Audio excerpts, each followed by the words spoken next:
आधी रेंज पकड़ा वो भी तो बस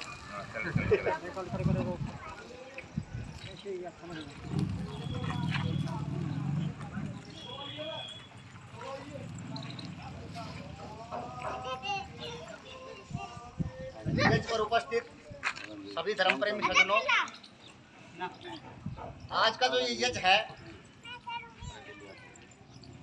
अब थोड़ी देर के लिए सब आदमी इस झंझट से दूर हट जाएंगे। जो आएगा वो शांतिपूर्वक यहाँ ले लेंगे जो लेना होगा जिसको, नहीं तो आराम से अपनी बात सुनो, है ना। क्योंकि अपना काम है परमपिता परमात्मा से मांगना, कोई इच्छा नहीं है लोगों से। आप भी भगवान के लिए बैठे और मैं भी भगवान के लिए बैठा, सबको देने वाला वही। तो आपके गांव में ये जो यज्ञ है, ये 24वां यज्ञ है। ओम संतान संघ एक संगठन है हमारा, उसकी एक मुहिम है कि भाई ग्राम ग्राम यज्ञ अभियान। हमने इसकी शुरुआत दीपावली से पहले दिन 23 तारीख को रविवार था, 24 की दीपावली थी, उस दिन रविवार को की थी बाबा सात धाम खरकड़ा आकोदा में। वहाँ से शुरुआत करके और फिर इधर आए, पहले तो बास, फिर ढाणी खड़गवान, शोपुरा, माड़ियान, ढाणी, घड़ी, खुडाना, सीतासिंह की ढाणी, नया नगर, बुरजट, आदलपुर, पाली, धौली, जाट, ये सब कर लिए। उसके बाद में इधर आ गए बदवाना, पालड़ी, पोता, नौताना, शाना, सेड़क और जी उच्चत और बागवत, ये हो चुके हैं। ये होकर के अब आपके गांव में ये 24वां यज्ञ है। हमने शुरुआत की थी कोरोना काल के अंदर। आपने देखा कि इंसान के पास पैसा, खाना, भोजन सब कुछ था, यानी कि अकाल पड़ते थे, पहले बाढ़ आती थी तो खाना भोजन की दिक्कत आती थी, भोजन की नहीं होता था। अब की बार भोजन वगैरह सब कुछ था, लेकिन हवा नहीं थी। और दुनिया में सृष्टि बनने के बाद में इतिहास में ऐसी कोई बीमारी नहीं है जिसमें हवा की कमी आई है। हमेशा जो है या तो अकाल, भूकंप, बाढ़, ये चीजें होती थी, तो उसमें अनाज की कमी आया करती है, बीमारी हुआ करती कोई, उसमें मर जाते थे लोग। अब की बार बीमारी कोई नहीं थी, बीमारी तो नाम दिया गया था, लेकिन उसमें क्या थी कि ऑक्सीजन की कमी थी, हवा की कमी थी। हवा के कारण लोग मर रहे थे, ऑक्सीजन के सिलेंडर मांग रहे थे, भाई लाओ। ऑक्सीजन को कैद किया गया था और ऑक्सीजन दूषित हो गई। क्यों हो गई? यहाँ से उठ जाओ, कभी आपको लग जाए, थोड़ा पीछे हो। तो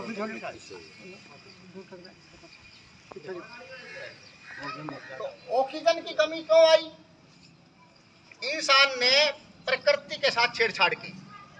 और याद रखना, जब जब भी प्रकृति के साथ छेड़छाड़ होगी तब तब ये महामारियां आएगी, चाहे वो बाढ़ के रूप में हो, चाहे वो अकाल के रूप में हो, चाहे वो अल्पवृष्टि हो, चाहे अतिवृष्टि हो, किसी भी रूप में हो, चाहे कोई महामारी आए।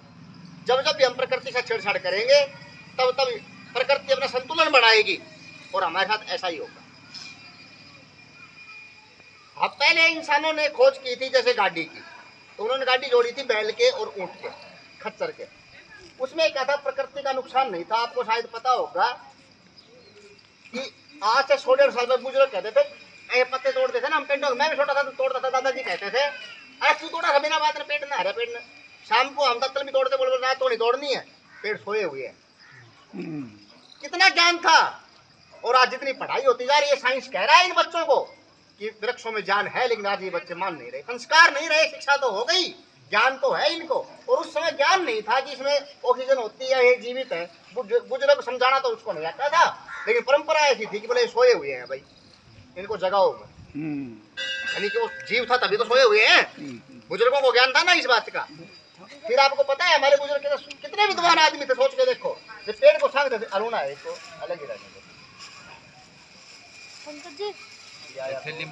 चलो लिया आया तो भूगत जा, हम देखी जाएगी ना। थैली में डलवा लेने को, फिर केक रंग बाद में गले में रख जाएगा। ये तो कैसी दाई आ में करते हैं। कितना विचार के काम किया गया था कि जब पेड़ काटते थे, छांगते थे, पेड़ों की छंगाई करते थे, तो ऊपर कहते थे एक डाली छोड़ दे भाई। क्यों जी, छोड़ा था कि नहीं? बधेव छोड़ दे। अब उनकी अपनी भाषा थी, लेकिन वास्तव में क्या था मैं बताता हूँ आपको। अब तो पढ़े लिखे बैठे हो, अब तो इस चीज का ज्ञान हो गया है कि वृक्ष जब अपना भोजन लेता है तो वो सूर्य से लेता है, प्रकाश संश्लेषण की क्रिया होती है और वो पत्तियों के द्वारा होती है। अब आप ये सोचो तो पत्तियां ही नहीं रहेंगी तो वृक्ष भोजन कहाँ से लेगा? वो सूख जाएगा। अब बीच में जब देश गुलाम हुआ, पढ़ाई बंद हुई, तो बुजुर्गों को ये ज्ञान तो बंद हो गया, क्यों छोड़ रहे हैं ये कहनी। बोलो भाई भारी का बात ना मारे, क्यों ना मारे दादाजी? बोलो ना मारे अग्नि से, ये बोलो मुझ तो ज्ञान को ने क्यों ना मारे अग्नि से, क्यों मढ़ाई को ने भी तो छूट की। लेकिन इस बात का उसको ज्ञान है, इस बात का ज्ञान है कि भाई मारनी नहीं चाहिए, तो पेड़ के ऊपर एक डाली छोड़नी चाहिए, ये ज्ञान तो उसको था। लेकिन क्यों छोड़नी चाहिए इसका ज्ञान नहीं था। लेकिन आज साइंस इस बात को सिद्ध कर रहा है कि हमारे बुजुर्ग बहुत विद्वान थे। आपको पता है कि राबड़ी कब पी जाती थी? गर्मी में, सर्दी में नहीं पीते थे। आज के पढ़े लिखे लोग, आप सर्दी के अंदर जाओ, सर्दी की शादी में भी आइसक्रीम मिलती है। कितने मूर्ख हो गए हैं, सोचते हैं कि थोड़ा बहुत वही हमारा खान पान अलग होता था। गर्म सर्दी के अंदर बाजरे की रोटी, गर्मी में गेहूं की रोटी अगर मिल जाए तो, मतलब हर चीज सोच समझ के, आप जितना सोचेंगे हमारे बुजुर्ग उतने विद्वान, वैज्ञानिक थे वो, वैज्ञानिक, इसलिए 100-150 साल जीवित रहते थे। आज हमारी पीढ़ी कहा जा रही है, हम मर रहे हैं। तो कोरोना काल में हमने देखा कि वायु की कमी आई, और वायु प्रदूषित होने के कारण, हमारे क्रियाकलापों के कारण हम कुत्ते की मौत मर गए। लाश नहीं मिली लोगों को, कुत्ते की मौत, यही नहीं पता कि कहाँ लाश गई। बोले हाथ नहीं लगाना भाई, ले और फूक दो। घर वाले दूर हट रहे हैं, बेटा भी अपने बाप से दूर हट रहा, भाग रहा, बोले बोले मर गई, दूर फैल लेगो, दूर हटे, पहुंचने का भी बात है। कुत्ते की मौत और क्या होती है जी? कुत्ते की मौत यही होती है कि सड़क पे चलते चलते मर जाए, या लठ मारे कोई मार दे। कुत्ते की मौत और किसको कहते हैं? कुत्ते की मौत इंसान मर गया। क्यों? क्योंकि इंसान ने प्रकृति के साथ छेड़छाड़ करी, उसने अपने ज्ञान को बुला दिया, अपनी जिम्मेवारी को बुला दिया। तो हमने जब गाड़ी तैयार की थी तो बैल को जोड़ी थी, उसमें क्या था? एक तो जीव का पालन था, चाहे वो बैल हो, चाहे खच्चर हो, चाहे गधा हो, चाहे घोड़ा हो, चाहे ऊंट हो, एक तो जीव का पालन था। फिर वो जो पट्टी पेशाब करता था उसे खाद बन जाता था, वो जो खाता था वो प्रकृति से ही लेता था। अब हमने बनाई इलेक्ट्रिक गाड़ी या तेल की गाड़ी, उससे क्या हुआ? उस गाड़ी के बनने में प्रदूषण, उस गाड़ी के चलने में प्रदूषण, और उस गाड़ी के कबाड़ी के देने का जलने में भी प्रदूषण, खत्म होने में भी प्रदूषण, सब जगह प्रदूषण ही प्रदूषण हो गए। ऐसा ही हुआ ना जी। साइकिल थी, एक बार बनाने में थोड़ा बहुत लोहा बढ़ता था, उस समय थोड़ा बहुत प्रदूषण होता था, उसके बाद शरीर को स्वस्थ रखती थी। अगला स्टेप आया, साइकिल आई अगला, उससे आगे तो थोड़ा सा हमने नुकसान किया, लेकिन ज़्यादा नुकसान नहीं किया, उससे भी काम चल जाता था। लेकिन उसके बाद तो फिर और मोटरसाइकिल आ गई। अब ये तो जितने जब स्टार्ट होती है तभी से, जब बढ़नी शुरू होती है दिमाग में आते हैं तभी से नुकसान करना शुरू कर देती है प्रकृति का। इसका टायर बनता है तो देखो कितनी बदबू उठती है, इसको बनाने में, बिगाड़ने में, चलाने में, सब जगह इसका प्रदूषण है। और फिर चलाते समय शरीर का नुकसान, क्योंकि हम एक जगह जुड़ के बैठ गए। अब साइकिल तो हमारा शरीर मूवमेंट होता था तो आदमी स्वस्थ होता था, उसकी वर्जिश हो जाया करती, अब इसमें वो होता नहीं है। ऐसे हमने प्रकृति का नुकसान किया, हर क्रियाकलाप से, हर क्रियाकलाप से नुकसान किया, और इससे प्रकृति क्षुब्ध हुई, प्रकृति का भारी नुकसान हुआ, और प्रकृति ने अपना बदला लिया, उसने अपना संतुलन बनाया। वही हवा है, वही हम है। आज वो सांस कहाँ से आ रहा है? अगर कोरोना बीमारी थी, अगर वायरस था, तो वायरस खत्म कैसे होगा? दवाई तो कहते हैं बनी ही नहीं है, खत्म कैसे हुआ? फैल क्यों नहीं रहा? ऐसे क्यों नहीं फैला कि आपसे मेरे में, मेरे से आप में, और सब क्यों नहीं मर गए? कोई कोई क्यों मरा? संतुलन बनाया परमपिता परमात्मा ने, और ये काम जब तक होते रहेंगे, जब तक हम नुकसान करते रहेंगे। तो हमारे दिमाग में विचार आया कि भाई वायु शुद्ध करने का एक ही तरीका है, और वो है यज्ञ। वायु शुद्ध करने का एक ही तरीका है, वो है यज्ञ, जो हमारे ऋषियों ने बताया। कभी भारत के अंदर, और भारत का मतलब है पूरी धरती, पूरी धरती पर आर्यावर्त होता था, भारत देश का राज्य होता था। चक्रवर्ती सम्राट केवल भारत के हुए हैं, बाकी सब आतंकवादी कहलाए हैं। इसे बाहर से अगर कोई आया है तो चाहे वो रावण हो, चाहे कंस हो, कोई भी हो, चक्रवर्ती सम्राट केवल भारत के हुए हैं।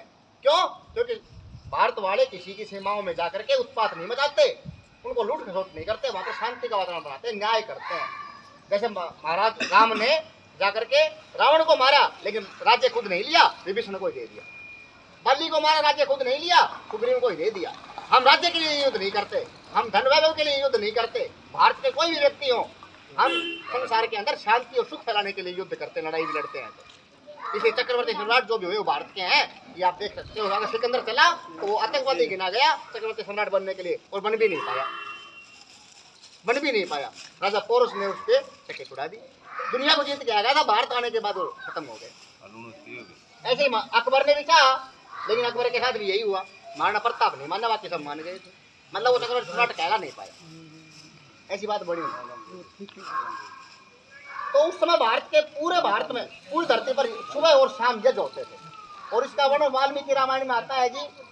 जब हनुमान जी माता सीता की खोज करके आते हैं और वहां का वर्णन करते हैं, आकर के भगवान राम को बताते हैं, तो कहते हैं कि जब मैं लंका में गया तो सायकाल का समय था और पूरी लंका में यज्ञ का धुआं उठा था, वेद मंत्रों का उच्चारण हो रहा। आप पढ़ लेना, वाल्मीकि रामायण को पढ़ लेना आप। लंका राक्षसों की थी और राक्षसों के यहाँ भी यज्ञ हो रहे थे हर घर में, और वेद मंत्रों का उच्चारण हो रहा था। और ये आप जानते भी हैं कि रावण वेदों का विद्वान था, राक्षस भी वेदों के विद्वान थे, तो देवता कितने विद्वान रहे होंगे, वो कितने यज्ञ करते होंगे। तब इस धरती में संतुलन था, बीमारियां नहीं थी, और 400 500 साल उम्र थी लोगों की। भाई अब तो घटती जा रही है। अब तो 50 और पकड़ जाए अगली पीढ़ी, तो बुढ़े हो रहे हैं। आप तो पुराने हो जी, हमारी वाली पीढ़ी अगर 50 पकड़ जाए, मेरे पिताजी वाली पीढ़ी जाने लग रही है। मैं देख रहा हूँ, मैं बड़े ध्यान से देख रहा हूँ कि मेरे पिताजी वाली पीढ़ी दादा वाली बच्ची है, मेरे पिताजी वाली जाने लग रही है। एक एक करके हमारे दोस्तों के सारे पिताजी लगभग चले गए था। तो तब हमने विचार किया कि हम यज्ञ करें। तो हमने सोचा ये था जी कि हम अपना पैसा मिलाएंगे और कुछ आ जाएगा उसको लगा लेंगे, अपना चलते रहेंगे, कोशिश करेंगे। तो पहला यज्ञ तो हमने अपना पैसा मिला के किया, लेकिन परमपिता परमात्मा ने ऐसी कृपा करी, लोगों का सहयोग रहा कि फिर 5-7 यज्ञ के बाद में पहले तो पैसा आना शुरू हो गया। तो पैसे से फिर वो घी आ जाता और प्रसाद आ जाता, और हमें कुछ चाहिए नहीं था। सामग्री 60 रुपए की आती है किलो, हम अपनी सस्ती वाली लाते हैं। वैसे भी जैसे गुरुकुल की है, हल्की सामग्री नहीं, गुरुकुल की सामग्री है। ये जो आप गांव से लाते हैं इसमें कई बार क्रीमी भी निकलाते हैं, ये कृष्णा वगैरह वाली तो ये सामग्री हल्की है, इनमें क्रीमी हो जाते हैं, लट निकलती है। ये सामग्री तक 5 साल रखी रहे, घी मिलाने से गुरुकुल वाली ये कभी भी खराब नहीं होती। तो हम ये लाते थे, फिर करने लगे। लेकिन आदिलपुर का यज्ञ जब आया, 11वां यज्ञ था, उसमें फिर घी भी आ गया। घी इतना आया कि वो यज्ञ भी हो गया, हम जो लाए थे वो हमारा घी बच गया, कुछ घी उसमें और डल गया, तो उससे फिर घी का काम भी चलना शुरू हो गया। अब फिर हमने 1 लीटर घी तो जी रख लिया सपेर में, एक डब्बा भरा रखा है यहाँ पर। एक लीटर घी हमने सपेर में रख लिया कि भाई जब कभी किसी गांव में ना आए तो हम उससे कर लें। और बाकी अब जितना आता है इसको ज़्यादा रख के क्या करें। अब मान लो ये इतना आ गया, आपके सामने घी है, अब इसको ले जाऊँ तो कहाँ रखूँ, इसकी जिम्मेदारी कौन ले। फिर कल मेरे सर पे बाहर रह जाए, मैं क्या करूँगा इसका, अगले गांव में फिर आ जाएगा, नहीं आएगा तो 1 लीटर बहुत है। 1 लीटर मैंने रख लिया, तो अब हमारा काम चल गया। फिर हमारे पास पैसा फिर भी जुड़ गया, तो कुछ पैसे जुड़े तो एक स्पीकर ले आए, ये बर्तन ले आए। अब भी लगभग 4,500 रुपये हमारे पास है। तो अब हमने जो विचार किया है वो आपके सामने रखते हैं कि इस पैसे का क्या किया जाए। तो इस पैसे से एक तो हम सम्मान समारोह शुरू कर रहे हैं जी। उस सम्मान समारोह में जैसे बड़े बड़े सम्मान समारोह होते हैं, राजनेता अपने करके अपने खुद इनाम ले जाते हैं, व्यापारी अपना करके अपना इनाम ले जाते हैं, प्राइवेट स्कूलों वाले अपना करके प्राइवेट स्कूलों को इनाम दे लेते हैं, अपनी सोसाइटी बना के सब अपने अपने लेने लग रहे हैं जी। जो आम आदमी धरती से जुड़ के जो काम करता है उसको इनाम देने वाला कोई नहीं। तो हमने ये विचार किया है कि हम गांव में किसी भी गांव का हो, कहीं का भी हो, जिसको आप जानते हो आप हमें बताना। हम एक लिस्ट तैयार कर रहे हैं, कोई भी व्यक्ति जिसने पीपल और बढ़ के या कोई पेड़ पौधे बहुत सारे लगाए, गांव में ऐसी पहचान हो कि भाई ये पेड़ों को पालता है, निस्वार्थ भाव से अपना काम कर रहा है वो, ऐसा कोई व्यक्ति आपकी नजर में हो जिसकी पहचान हो। ऐसा कोई डॉक्टर, ये बाद में बताना, आप सुनते जाओ। ऐसा कोई डॉक्टर हो जिसने ये कह रखा हो भाई हमारा पशु हो कोई भी, मुझे बता देना, मैं फ्री आके दवाई दे जाऊँ। ऐसा कोई डॉक्टर हो, ऐसा कोई मास्टर हो जो ये कहता हो भाई मैं ये ऐसा नहीं होना चाहिए प्राइवेट स्कूलों की तरह दिमाग लगाने वाला कि भाई फीस तो कर दूंगा, माफ किराया लूंगा, किताबा लूंगा, मैं पूरा कर ले वो। ऐसा हो जो बिल्कुल फ्री पढ़ाता हो, बिल्कुल मुफ्त, कि भाई ये गरीब का बच्चा है इसको मैं बिल्कुल फ्री पढ़ाऊंगा। ऐसे उसने 5-7 बच्चे पढ़ा दिए हो, ऐसा कोई अध्यापक हो। ऐसी कोई औरत हो जो जवानी में विधवा हुई हो, उसके अपने बच्चे पाले हो, और समाज ये कहता हो, औरतें तो बहुत हैं लेकिन समाज ये कहता हो भाई देखा ये सही रही है चरित्र की, हम चरित्र खराब नहीं करे, बेचारी ईमानदारी तब हो, ऐसी औरत। और ऐसा ही कोई पुरुष हो जिसकी जवानी में पत्नी मर गई हो, बच्चे पालने के लिए उसने ये कह के शादी नहीं कर, शादी आई हो, आप जानते हो उसको भाई इसकी सगाई आई थी, लेकिन तो ऐसा उसी की सगाई आई ना हो, उसका जिक्र नहीं है। जिसकी सगाई आई हो लेकिन उसने ये कह के मना कर दिया कि मैं तो अपने बच्चे पालूंगा, वो पता नहीं कोई कैसी आएगी, मेरे बच्चों की जिंदगी खराब हो जाएगी, मैं शादी नहीं करवाऊंगा, उसने अपना त्याग किया हो अपने फैसले से, ऐसा कोई पुरुष हो, ऐसा कोई भी इंसान हो जिसकी पहचान ये हो कि भाई जो भी घायल पशु, आवारा पशु पक्षी होते हैं उनकी वो सेवा करता है, फलाना व्यक्ति है गांव में ऐसे जिसका नाम हो, पहचान हो कि भाई वो आदमी सही काम करे, बढ़िया, ऐसा कोई भी व्यक्ति हो। कोई बच्चा ऐसा हो जिसने किसी भी क्षेत्र में कम से कम राज्य स्तर के ऊपर अपने देश का, अपने गांव का नाम रोशन किया हो, ऐसा कोई भी बच्चा हो।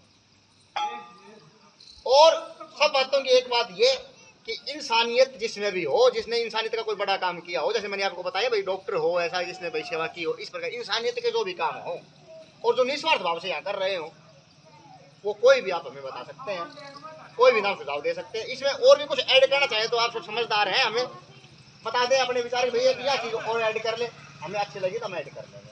जिस दिन इनकी 50 की गिनती पूरी हो जाएगी इस प्रकार के लोगों की, उस दिन हम ये इनाम दे देंगे और फिर हर साल उसी तारीख को देते रहेंगे। ये विचार है, कोई अपने गांव की बंदिश नहीं कि भाई अपने क्षेत्र का ही हो, कहीं का भी हो, आप जानते हो, बस उसकी कसौटी इतनी है, मुझे कुछ चेक नहीं करना क्योंकि मैं क्या चेक करूंगा, मैं क्या जानता ही नहीं उसको, आप जानते हो उसको, बस हम तो उसी को मान लेंगे, आप जानते हो कि भाई हाँ एक बात और है कि आपको कोई बताए ना उसकी मत मानना, आप डायरेक्ट जानते हो, ये मैं आप पे विश्वास कर सकता हूँ। अब आप किसी पे कर लो, फिर वो किसी पे कर ले, वो किसी पे कर ले, तो ऐसे तो मैं बताऊँ आपको, मैंने देखे हैं जा करके, मुझे भी 4-5 सम्मान मिले जयपुर में, जबकि मैंने काम तो मेरे हिसाब से कुछ ही नहीं किया सम्मान जैसा, लेकिन वो बुलाते हैं दे देते हैं। तो ऐसी ऐसी बहुत सोसाइटियाँ हैं जो ऐसे पकड़ पकड़ के दे देती हैं, ऐसे तो कोई फायदा नहीं हो। तो कोई एक आदमी मेरे को बोले BR स्कूल वाले हैं ना, बोले कई दिन से समाज की सेवा कर रहे हैं, इनको दे दो। भाई क्या कर रहे हैं, सेवा कहाँ कर रहे हैं, तो व्यापार कर रहे हैं, बिजनेस है, सेवा कहाँ कर रहे हैं। कोई कहे कि राजनीति की बड़ी सेवा करी रामविलास ने, उसको दे दो, सेवा कहाँ करी है। ऐसे लोगों को हमें नहीं चाहिए, जो मतलब अखबारों में आ रहे हैं ना, उनकी जरूरत नहीं है, जो पहले अखबार में आ चुके हैं, जो जमीन से जुड़े हुए लोग हैं और जो लोगों को कोई उम्मीद भी नहीं है कि हमें इनाम मिलेगी, पुरस्कार की कोई इच्छा नहीं है, उन लोगों का हौसला बढ़ाना चाहते हैं, उनका सम्मान करना चाहते हैं, उनसे ताकि लोग प्रेरणा लें, उनके बेटे पोते और अड़ोस पड़ोस देखेंगे हाँ भैया आगे कोई नू करना नू ढोलना सोच रहा कमा होता है, हवन कर तो भजन गाँव तो पेड़ लगाओ, तो उन लोगों को हम सम्मानित करें तो वो पड़ोसी को वो कहे देख भाई किमी विचार करे हो तो मिलो, उनको सम्मान वो संतुष्टि हो, नहीं तो उनको भी कहने लगे शादी में आपको पता है कि परिवार भी कहता है, हमारा परिवार भी कहता है, ये बच्चा आता है इसका परिवार भी कहता है, तो क्या हमारा होने लगी सब घर लावणी कर लेंगे, हमारे भी लावणी सजी आज के दिन देख लो मौसम की हो जाए, आज ही मुझको दियो सर राम जी कल बारिश हुई थी, फिर मम्मी बोली लावणी के लिए भाई यो काम जरूरी से लावणी, अच्छा भगवान ने मौको दे दियो, मैं वो तो ले हवा छोड़ के लावणी कर लूँ, अरे भगवान 2 मिनट फिर आज तो क्या कर लूँ, परमात्मा से कोई बड़ा है क्या, अगर उसको करवानी होगी खेती तो वो करवा देगा, नहीं करवानी होगी तो नहीं होगी, कोई नहीं ले सकता। धर्म का काम में तो रुपया ना ले रू तो आप 20 सीट लगाओ से और पूरा रुपया ले कोई बात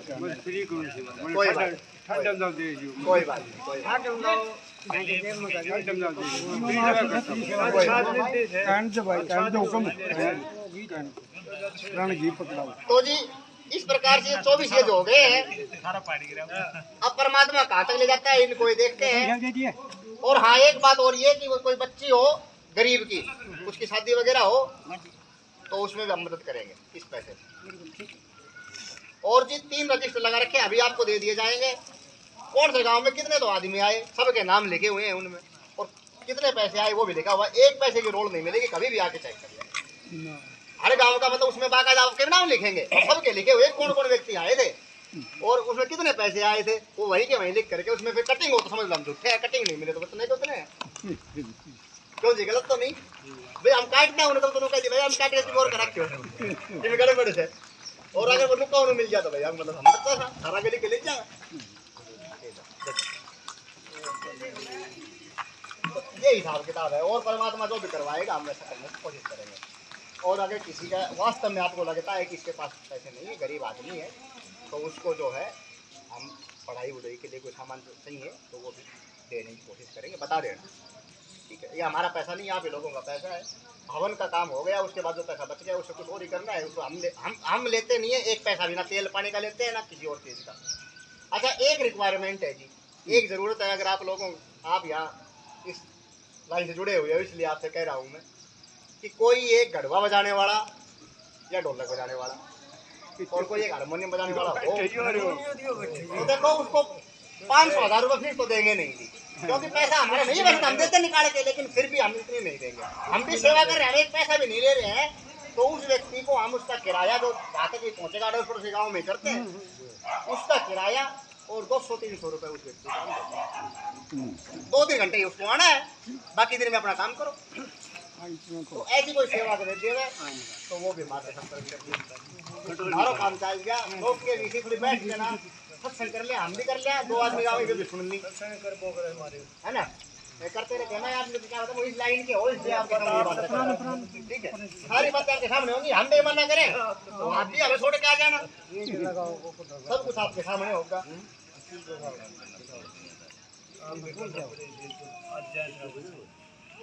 नहीं जमीन नहीं हो तो बेकार कर दे, लेकिन थोड़ी बहुत तो मदद कर दे, 2-4 प्रोग्राम में तो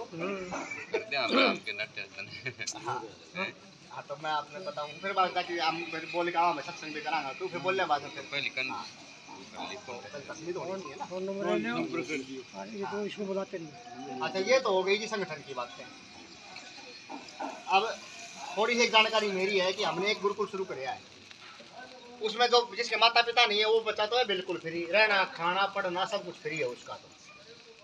और जिसके माता पिता हैं भाई जो पढ़ाना चाहते हैं गुरुकुल में, उस बच्चे के 100 रुपये एक दिन की फीस है, यानी कि महीने के 3,000 रुपये। उसमें भी रहना खाना पढ़ाई सब कुछ आ गया, 3 टाइम उसको खाना मिलेगा, 1 टाइम दूध मिलेगा शाम को, और बाकी लस्सी दही जो मिलेगी मार्केट से, और हम साथ बैठ के खाएंगे। सबसे बड़ी बात यह है जैसा मैं खाऊँ वो खा ले, सब बच्चों के बीच में बैठ के ही स्टाफ खाएगा, स्टाफ अलग से नहीं खाएगा। पावटा में किया है जी राजस्थान में, राजस्थान बोर्ड की जो है सिलेबस रहेगा पूरा, और राजस्थान बोर्ड की मान्यता है उसके तो मिलेगी उसको सर्टिफिकेट।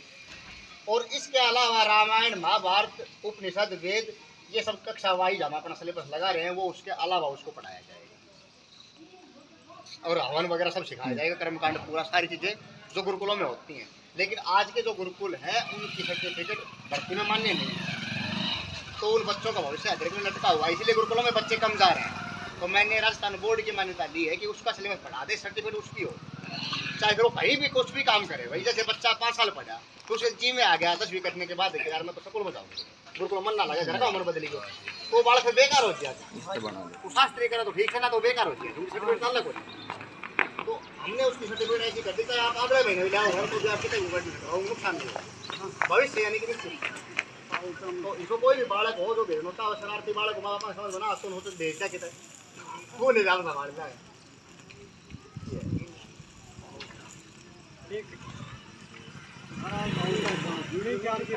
बावटा के पास एक गांव है जी, 4 किलोमीटर वहाँ पर है।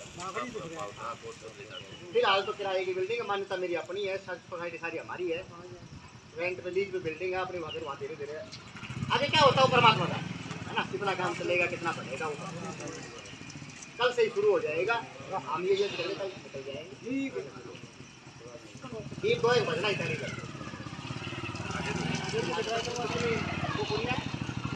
मत को तो लिया हो हारमोनियम लिया हो नहीं तो है वो ढोल तो